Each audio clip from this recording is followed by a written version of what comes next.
About 10 days after 9/11, I went through the Pentagon and I saw Secretary Rumsfeld and Deputy Secretary Wolfowitz. I went downstairs just to say hello to some of the people on the Joint Staff who used to work for me, and one of the generals called me in. He said, "Sir, you got to come in. You got to come in and talk to me a second." I said, "Well, you're too busy." He said, "No." He says, "We've made the decision. We're going to war with Iraq." This was on or about the 20th of September. I said, "We're going to war with Iraq. Why?" He said, "I don't know." He said, "I guess they don't know what else to do." So I said, "Well, did they find some information connecting Saddam to Al-Qaeda?" He said, No. He says, "There's nothing new that way. They just made the decision to go to war with Iraq." He said, "I guess it's like we don't know what to do about terrorists, but we've got a good military and we can take down governments." And he said, "I guess if the only tool you have is a hammer, every problem has to look like a nail."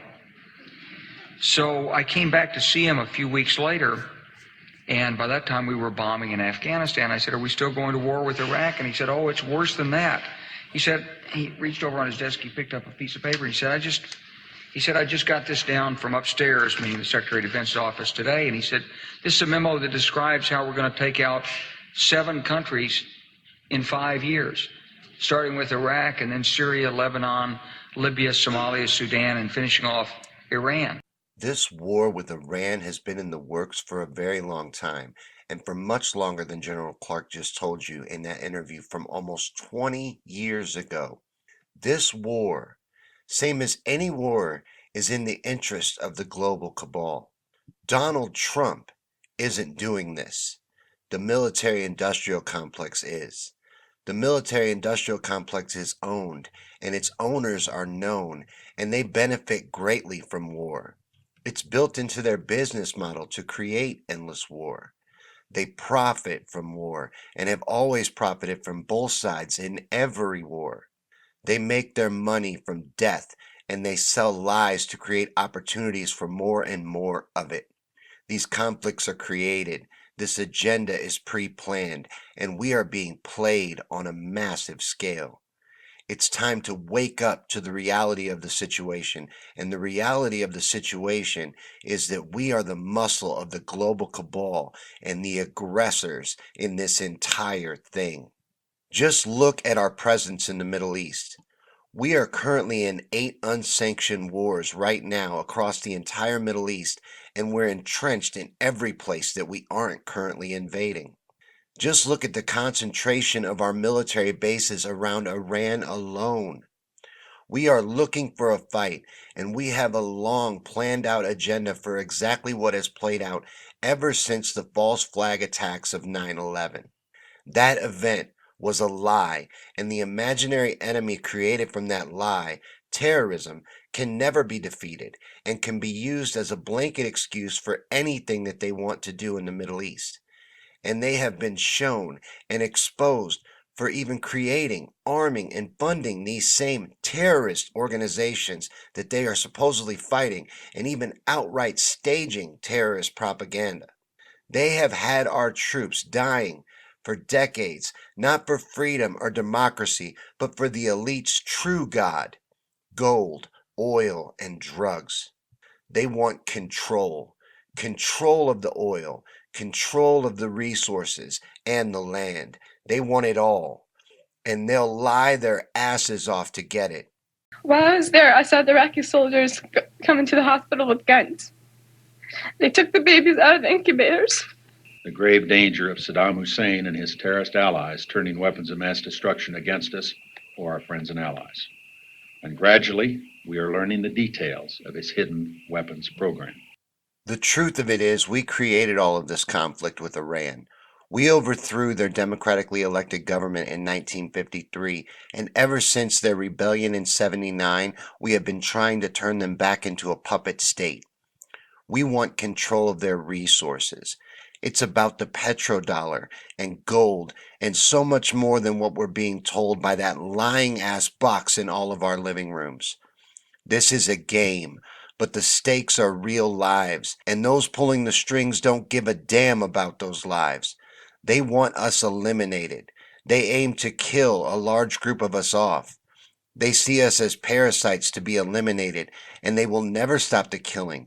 They will never reach their fill. They must be stopped. This endless war must stop, and to stop it, we have to realize these truths and rise above them. We are not the good guys, we are the bullies. History is a lie, and the truth is all that will ever set us free or stop what is happening. The truth is that this war has been long planned out, and all they need is public support for it. And they have a history of being deceptive to get that support and are doing so right now. This general that we just assassinated, this supposed baddest man on the planet that you'd never heard of before last week, was an ally and worked with the US government against ISIS and was lured to that location under false pretenses. General Soleimani thought he was there for peace talks when the US drone strike killed him. This is once again a created situation based around lies and deception to create more war. War is against the interests of the people.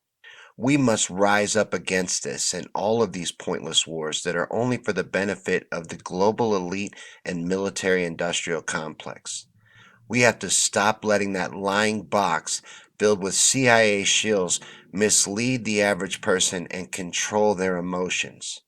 Stay in the truth and expose the lies of the war propaganda machine and do all that you can to wake the others, and we can stop this madness. But nothing short of a mass awakening will accomplish that. We have got to stop acting like powerless spectators and become active participants in this game of death being played with humanity. These predatory elite warmongers never fight their own battles. They send our sons and daughters to kill other regular folks' sons and daughters, and they just collect the profits no matter the outcome. Now, this video isn't in support of Iran or General Soleimani. It is a video against war and against this agenda of world domination and control that is being carried out by the Zionists and global cabal of elites. We all share the same enemies, and I mean we all do. All of humanity. These Zionist, Luciferian bastards have no home or country of loyalty at all besides Israel. This is a plan of global domination, and only an uprising and awakening of the people can stop it. We fight this evil with the truth, and we stand firm in that truth in this age of deceit, and use it as both our armor and weapon. Their hold over humanity is built on lies and dependent on the masses accepting those lies. We can wake the others. We can put a stop to this, but this plan of theirs is centuries old and near its end. The time to stand up to this globalist agenda is right now. They have their contingency plans and underground bunkers in place, and this man-made apocalypse that they are rushing us towards has got to be stopped or literally all will be lost. This is so much bigger than trying to start a war with Iran. This is the final stages of a master plan to control the entire world. We are well into World War III. World War III is meant to be a long, secret, endless war against an invisible enemy. This was planned out over 100 years ago. What's happening is meant to happen, and it's happening exactly as planned. Whatever lies they use to try and garner support for this agenda, we must expose them and do all we can to wake the average people. So please share this video, share videos like this video, get the truth out there. And thank you guys for watching. This has been the truth about what's going on with this war propaganda about Iran from Conspiracy Theories and Chill. Stay in the truth, and I'll see you on the next episode.